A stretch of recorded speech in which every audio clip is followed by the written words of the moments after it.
very good authority that as soon as he finishes his picture-taking session over here with Miss Liberty, we have the father of our country has returned from you-know-where to come and join us today. The first president of the United States of America, George Washington. Hello. Forgive me as I work through this, for I do not have a teleprompter.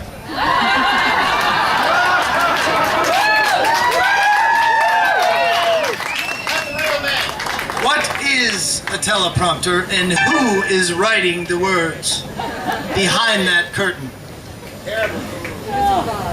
As you know, my name is George Washington. Out there, I was confused with Captain Morgan. That will be later. Some quick facts about me. I was born February 22nd, 1732. I was from the great state of Virginia. My party affiliation was none. Believe it or not, I had no loyalties. In 1775 through 1783, I was chosen to be the honorable leader of the Continental Army in the American War of Independence.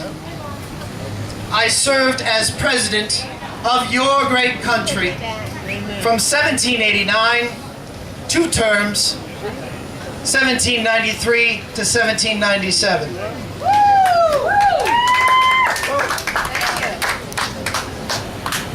Do it again.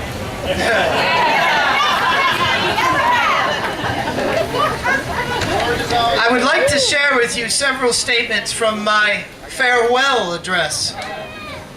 Quite interesting, 235 years later. Please listen. The alternate domination of one faction over another, sharpened by the spirit of revenge, natural to party dissension, which in different ages and countries has perpetrated the most horrid enormities, is itself a frightful despotism. And for those of you that do not know what despotism means, it means tyranny. But this leads at length to a more formal and permanent despotism. The disorders and miseries which result gradually incline the minds of men to seek security and repose in the absolute power of an individual. And sooner or later, the chief of some prevailing faction, more able or more fortunate than his competitors, turns this disposition to the purposes of his own elevation on the ruins of public liberty. It is important, likewise, that the habits of thinking in a free country should inspire caution in those entrusted with its administration to confine themselves within their respective constitutional spheres, avoiding in the exercise of the powers of one department to encroach upon another. The spirit of encroachment tends to consolidate the powers of all the departments in one, and thus to create, whatever the form of government, a real despotism. A just estimate of that love of power and proneness to abuse it, which predominates in the human heart, is sufficient to satisfy us of the truth of this position. The necessity of reciprocal checks in the exercise of political power by dividing and distributing it into different depositories and constituting each the guardian. Again, no teleprompter. Public will against invasion by others has been evidenced by experience ancient and modern, some of them in our country and under our own eyes. To preserve them must be as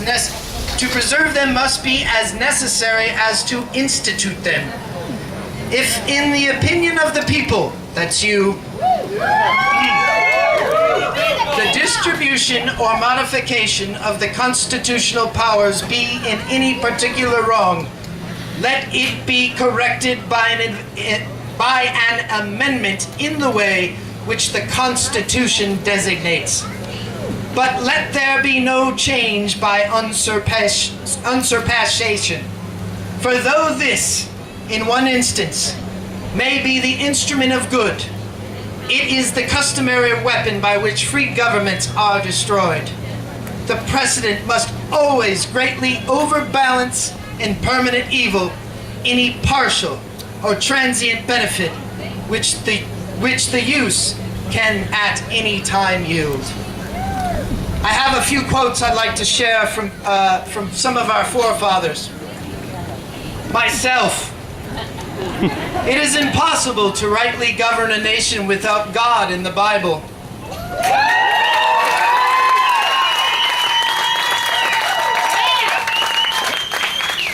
Firearms are second only to the Constitution in importance. They are the people's liberty of teeth. Government is not reason. It is not eloquent. It is force. Like fire, it is a dangerous servant and a fearful master. Be courteous to all, but intimate with few. And let those few be well tried before you give them your confidence. Yes,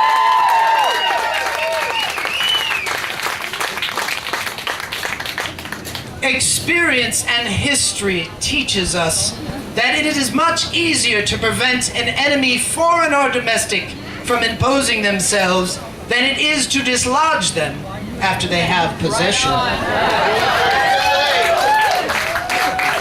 If freedom of speech is taken away or controlled, then dumb and silent we may be led, like sheep to slaughter. The marvel of history is the patience with which men and women submit to burdens unnecessarily laid upon them by their governments.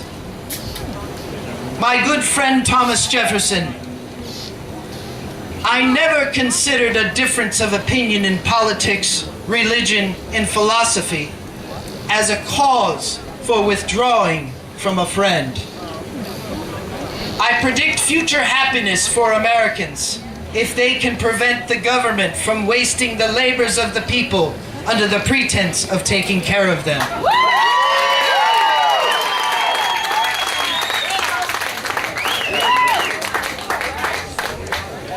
My reading of history again 235 years ago, convinces me that most bad government results from too much government.